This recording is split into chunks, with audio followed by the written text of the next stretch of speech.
talk, be all calm and easy going with this whole thing like that. Definitely on the situation what this happened to her. And then some people like, you know what? I probably would have did like the same thing. I said, exactly. So you don't know what's going on with that person. Cause yo, it's more than meets the eye. Like you don't know what's going on. All we doing right now is just looking on the outside. You don't know what's going on the inside. So yo, it's like whenever I tell you, I get this from watching a show. I'm watching Transformers. Yo, it's more than meets the eye. You never know what's going on with the person. They look like they like, and just like I always say, like when I end the show and everything like that, yo, like let's help motivate everybody. Yo, just give a person a smile, or just say like, yo, I don't know what you're going through right now, but yo, it's gonna be okay. Like we're here to motivate one another. We're here to put a positive impact on people and not a negative impact on people. Because when you put the negative impact on people, that man, let's go ahead and be honest with this thing, man, pretty much, man, you don't decide to cut them as a lost cause. He's like, you know what? I ain't fooling with this person no more because they done did whatever XYZ or whatever like that. So then now you don't pretty much name it as a lost cause. Like they ain't worth helping, they ain't worth talking to or whatever like that. But yo, instead of putting like that negative impact to somebody, put a positive impact in there. Say, yo, I don't know what's going on with you, but yo, it's gonna be okay. I don't know what's going on, but it's gonna be okay. It's gonna be okay. Thank you guys for not looking at me based on the outside, but you look at my heart. Yes, looking at my heart. Let me tell you, I done met so many people so far from where you think they're like the baddest dudes like in the world. Like he was like, yo, like you say something wrong, they about to pop off or whatever like that. But then when you actually get to sit down and talk with some of these people, and I ain't gonna front, I sit there and talk with them sometimes, yo, whenever the D mugs was high. I ain't gonna front. D mugs was high. I'm keeping it honest up and transparent. They'll be high sometimes. And then like when they're high, and then all of a sudden, man, they're releasing how the way they feeling, you know, how the way they've been going through all this and everything like that. And then it's like, but then like when you're sitting there and they're really like pouring out how the way they feeling and everything like that, I have to look at them sometimes. It's like, yo, it's like, I never would have thought like this. Because I'm always thinking like, yo, you that ninja be ready to like the gun in the clip, click, click, pop, pop, and then he about to shoot off or whatever like that. But to actually sit right here and to hear you talk like this is like, yo, it's like, and then, you know, I take my chances, so why do what you're doing right now? If you feel that people that misjudged you and everything like that, let's change it. I was like, shoot, go to class. Go do your work. Do your work in class. Shoot, show up for class. We was in college. Show up for class. But then he's too busy trying to like maintain like this, the thug image and everything like that. I said, dude, you're smarter than the thug image. Let's keep it real. You smarter than the thug image. Are you smarter than this? I said, dude, like, I was having a problem in, what class was it? I was having a problem in, it wasn't psychology. It was like a math class or whatever like that. I was having problems with it. And so like he came to the math class because like math was his thing. And it wasn't because of like he was like doing drugs or like that. He was just smart in math. And so, you know, he was helping me with math and everything like that. And so he like, all right then, D, I'll talk to you later. And I'm about to go here. I'm about to go do my thing or whatever like that. You know what I mean? He about to go smoke or whatever like that. And so then I'm walking to where he was at. I'm walking to where he's at with everybody else and everything like that. We up there chilling and everything like that. And so then everybody was clowning because I came and talked. I said, yo, I know you about to be with your crew or whatever like that. I got one more question about this math question right here because I didn't get it from where that we had left out. And so then, you know, he was like, oh, cool, no problem. So then he was showing me the math problem and everything like that. So everybody looking at him was like, yo, dog, was like, when you start doing math? He said, oh, I always do math for well like that. But dude, like, so that's when you be going like at 8 o'clock in the morning to this math class when we all trying to be out here and trying to smoke well like that? So then he was like, well, yeah, because like I actually like going to this class. And, you know, he said then D's in the class with me. So then it's not boring when I'm in there with D. And, you know, and all the other people that we hang with, that I hang with for well like that. But then everybody was getting ready to clown him because like, he went to class. And I'm like, yo, I said, well, I thank God he went to class because one, he's helping me out so I can graduate. And then plus two, and it's all talking, and plus two in the same token, that's the way that I can sit right there and talk to a person whenever he's not high.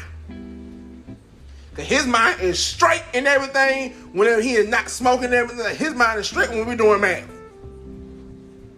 So then it was an opportunity for me. I said, yo, it's more than me style on this thing. I said, you know what? I said, dude, I said, well, why don't you come to the other class? Because me and him had like 3 classes together. I said, why don't you come to the other 2 classes?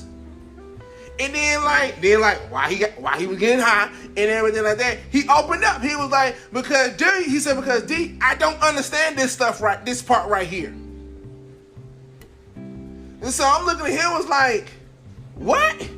He said, I didn't understand it. That's why I don't come to them other classes all the time. And then, you know what the funny part was? Whenever I finally, we sat down, we talked, and then, and I know the high was coming off of him because he had stopped smoking while me and him was talking. And I was like, yo, all you had to do was ask. I said, now, I don't have all the answers on what's going on, but then, you know, we can go talk to so-and-so, we can talk to so-and-so, because, you know, we're all in the same class together. I said, because those are the ones who helped me out in the classroom. I was smart, but, you know, I still needed help. I said, all you had to do was ask. Like, we don't mind helping you. All you gotta do is ask.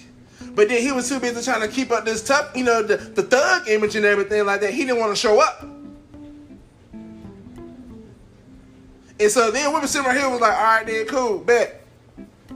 Cause then, you know, when you're in college and everything, you don't go to class, you don't pass your class and everything, guess what? You're gonna jack up your financial aid and everything. So then he was like, man, I'm about to lose my financial aid, and, you know, I'm about to just, not come back to school anymore or whatever like that. We were like, no, you're going to go ahead, you're going to start coming to class and everything, and then we're going to help you so then you can keep your financial aid.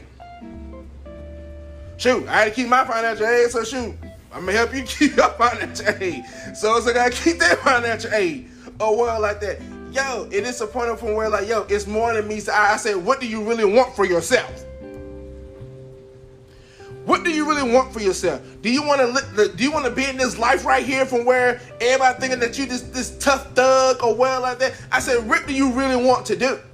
Man, he wanted to be like an entertainer. He wanted to be like rapping and everything like that. So I said, okay, then cool. So what do you need to do so where you can know the business and everything in the entertainment business?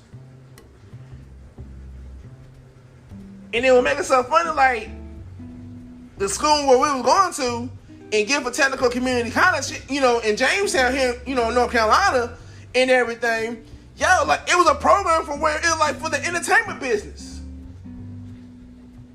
I said, because I was in the class at one time. Cause I was in the class sometimes yo, I want to be able to do the lights, you know, work the mix board and everything like that. So whenever the big concerts and stuff was going out, the Greensboro Coliseum and everything like that, boom, I could be right there at the concert, working the sound and everything, doing all the light shows and everything like that, and be like, yeah, that's it, yeah. I was a part of that show. I was a part with Diddy and all that came to Greensboro. I was a part of that show. That's what I was about. And, you know, that's what I was about. And he's like, well, man, I'm trying to understand this, I'm trying to understand that, and everything like that. I said, oh, okay, then cool then. So, you know, that one of the classes that you missing and everything is teaching you on how to do business management and everything for entertainment, right? You know you missing that class, right? The next class that you're missing and everything is showing you on how the way that you need to work the soundboard and how the way you need to do this right here, how to look out for this right here. And it's showing you on how to do that. You know you're missing that part, right? I said, yo, go ahead and go get for what you want to get. Go get it. Just like I'm talking about on Friday. Yo, go get it. Don't sit right there and let people tell you that you ain't this and you ain't that. Go get it. It's more than meets the eye with you. Yo, go ahead and allow God to transform your life. Because it's more than meets the eye with you. It's something more deeper inside your heart that God wants to pull out that greatness out of you. But we be so busy trying to put up a facade and make it seem like, nah, like I'm not really that type of person right here that God wants you to be. Man, I'm really like the thug or whatever. I'm really that person right here that don't want to do this, don't want to do that and everything. But yo, God trying to pull the greatness out of you. So yo, it's more than you that meets the eye. So allow the you that's inside your heart to be greater than when you trying to put up the facade on the outside. Just trying to put up the fake on that outsideness. It's more than you that meets the eye. Just like I have some friends and stuff right now, they don't think they're capable of doing this. They think they don't know how to do that. They think they're not able to do this and everything. And I have to look at them and say like, Ninja, really? You really don't think that you'll be able to do this part right here? Really, Ninja? Like, you really don't think you can do this? Like, come on, like, really? Like, I see you on the side right here doing this thing right here, like your side hustle and everything like that, and then you think that you can't do this right here? Let's see, that's my little third part coming out. I'm calling people ninjas and everything like that. Like, Ninja, really? Just like some people had to get on me. But when I had to be like, man, I don't think I can do this. I don't think I can do the podcast or anything. I don't think I can do Motivated to the Max or anything like that. And then I got several people looking at me like, Ninja, really? You really think you can't do this? You really think that you're not able to handle all this part right here? Boy, please, whatever. Quit tripping and go do what you need to go do. For what even my niece had to get, like, my niece got on me. And she like, yo, quit tripping. I'm gonna need for you to go ahead and me and my niece, we talk real all the time. We like, yo, I need for you to not worry about what other ninjas done said about you or well like that, because they don't know the real inside of you like I know, or like mom know, or like or Aunt Latasha knows. They don't know the real inside of you and everything like that. They said because if you really pay attention to it, Uncle Darryl, like that, some people are not going to admit it, but when that you're doing Motivated to the Max and everything like that, you're helping people, but then some people don't want to admit that you're helping them. Then I had to sit there and look at my list. She's like, yeah, whatever. She said, nah. She said, okay, cool. Let me go ahead and keep this thing real hot with you, because she loves using the word hot with me.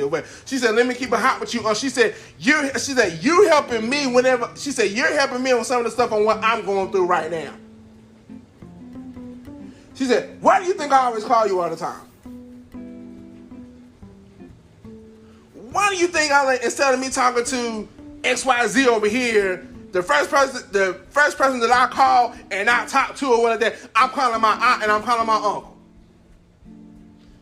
And she like to say slash her mother and her father, because she's our niece, but then she's like our daughter at the same time. She said, why do you think I call my parents? I call you guys. And then you guys put me in the right direction where I need to go. So I was like, okay, cool, but you're that type of person, like, you really don't want to hear what you need to hear, but then, like, you taking it in, but then you're trying to act like you're not taking it in, but you're really taking it. I was doing one of those moments with her.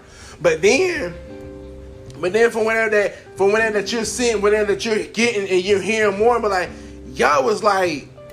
you really can do this. Like, from whenever I wrote in the collaboration on Building a Game and everything like that, I was nervous like the Dickens on writing my chapter in that book. I was like, man, I don't think I need to be writing in this book and everything, man. I was trying to find every excuse on why I should not write in the book. But then Pastor Brandon and everybody else said, nope, you need to write in this book. You got to be in this book. Pretty much, I was told. I wasn't asked. I was told to write in the book. But which I thank God that she pushed me to write my chapter in the book, because then I was able to get out some things that was stuck inside me that I had to release. Yeah, that is right. Look, DJ Simon Professor, you are so right. You are so right. Our inner selves can be our worst enemy. Yes, it can, because I talk down about me every time.